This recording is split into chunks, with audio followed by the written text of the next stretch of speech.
లక్ష్యం కోసం ఆ జర్నీలో వాళ్ళు చాలామంది మీరు అబ్జర్వ్ చేసిన స్టూడెంట్స్లో వాళ్ళ ఉన్న లోపాలు మీరు ఏం గుర్తించారు? చాలా మెజారిటీ% సక్సెస్ దూరంగా జరిగేది ఇది కదా. ఒక్కటి ఏంటంటే మెయిన్ డీవియేషన్. అంటే ఇప్పుడు నేను చేసినట్టే, నేను ఏదో అనుకొని వేరే జాబ్లోకి జాయిన్ అయిపోవడం. ఫస్ట్ ఇయర్ వచ్చింది కదా, తర్వాత చూసుకుందాంలే అనే డైవర్షన్. చాలామంది ఒకసారి వెళ్ళిన తర్వాత డైరెక్షన్ నుంచి మళ్ళీ వెనక్కి రావడానికి కుదరదు, చాలా కష్టం అది. ఒక్కసారి ఇటువైపు వెళ్ళిన తర్వాత మళ్ళీ ఇటువైపు రావాలంటే దానికి చాలా ఫ్యాక్టర్స్ అడ్డొస్తాయి. సో ఉన్నప్పుడు కానీ దాని ముందు ఉన్నప్పుడు దాంట్లో కానీ, సో అదొకటి మెయిన్ ప్రాబ్లం నేను అబ్జర్వ్ చేశాను. ఇంకొకటి ఏంటంటే ఇంకా వేరే అవేగేషన్స్ మనకి, జస్ట్ లైక్ ఏది మన లవ్ కానీ, ఓవర్ ఫ్రెండ్షిప్, ఇంకా వేరే అడిక్షన్స్, ఇట్లాంటివన్నీ కూడా ఉంటాయి ఒక స్టూడెంట్ లైఫ్లో. చదివే వయసు అదే, ఎంజాయ్ చేసే వయసు అదే, అన్నీ అదే ఉంటుంది. సో నేనేమి అంటే ఎంజాయ్ చేయొద్దు అని చెప్పాను.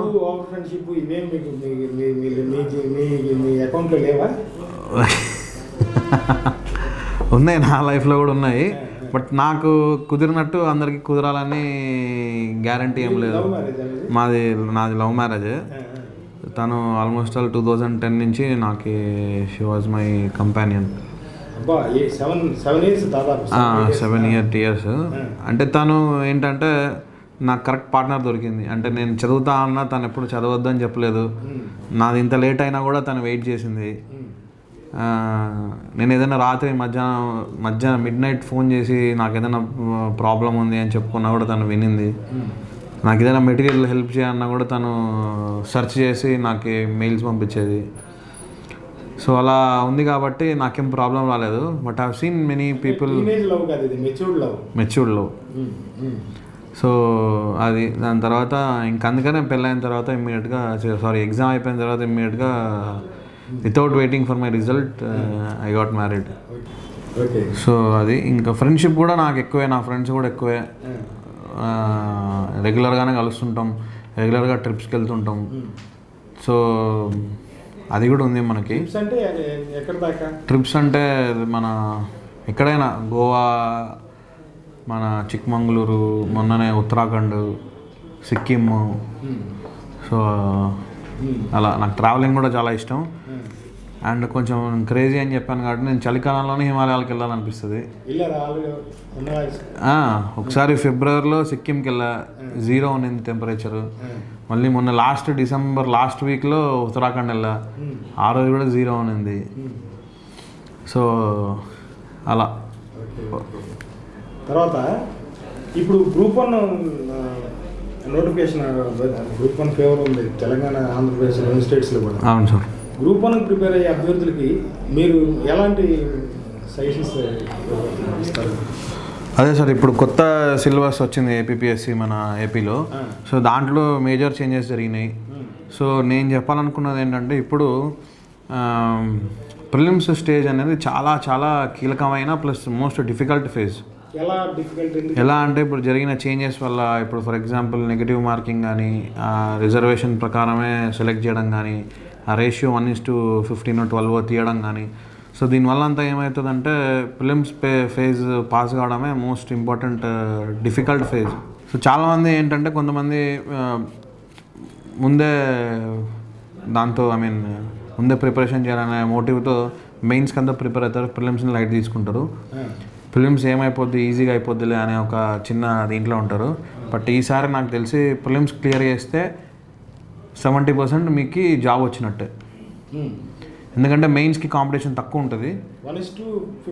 15 ముందు 50 ఉండేది, 50.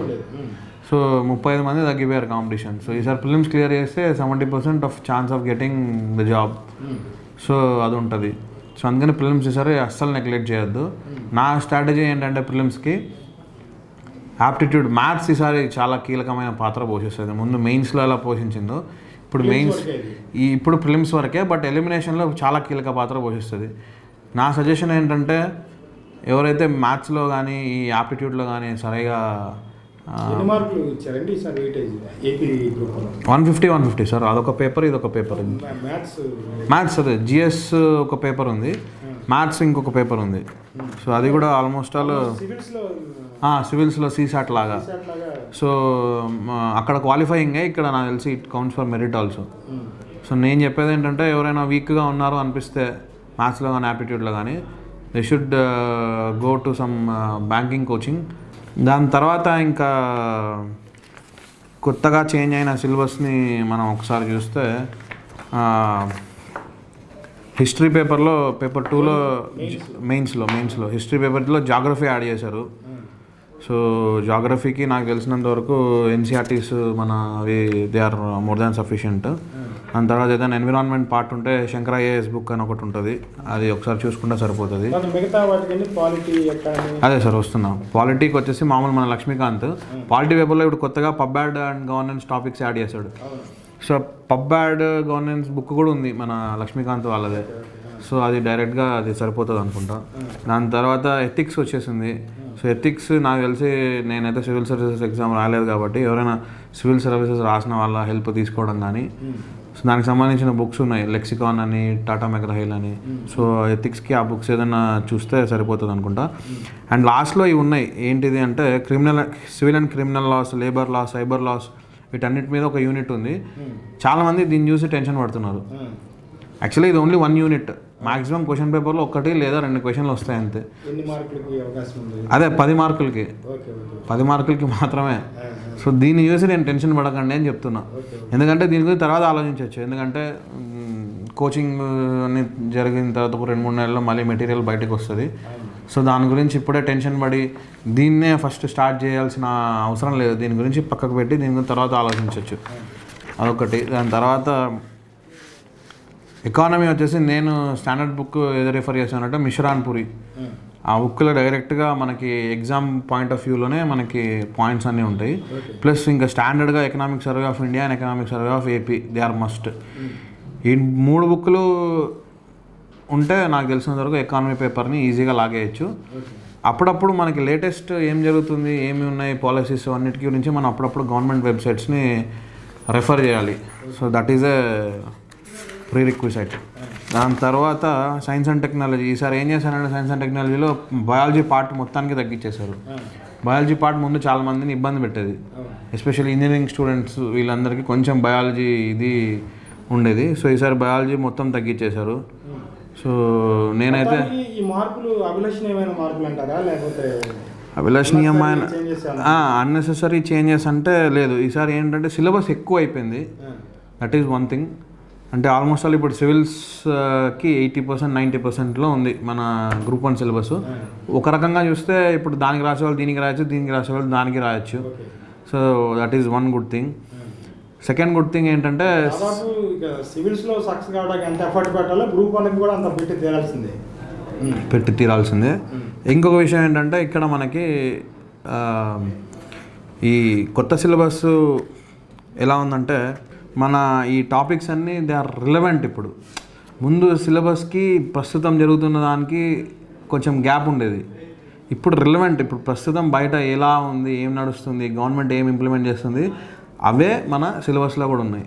సో మనం రేపు ఈ సిలబస్ చదువుకొని పాస్ అయ్యి ఎగ్జామ్ క్లియర్ చేసిన తర్వాత జాబ్ జాయిన్ అయిన తర్వాత మనకు అది చాలా రిలవెంట్ అనిపిస్తుంది, మనం what we have studied and what we are going to do.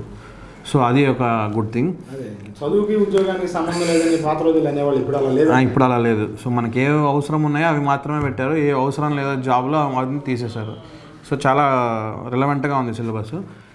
Negative thing వచ్చేసి సిలబస్ ఎక్కువ అయిపోయింది.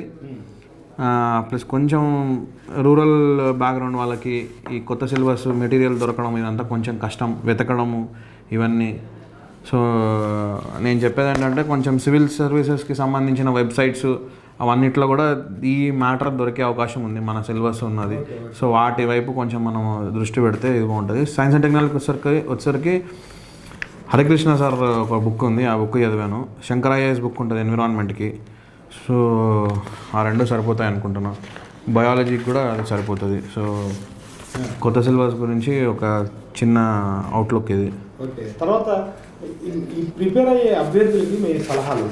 సివిల్ సర్వీసెస్ గ్రూప్ 1, గ్రూప్ 2 ఇతర పోటీ పరీక్షలకు సంబంధించిన ఇలాంటి ఆసక్తికరమైన వీడియోల కోసం రైట్ చాయిస్ ఇండియా ఛానల్ను ఇప్పుడే సబ్స్క్రైబ్ చేయండి.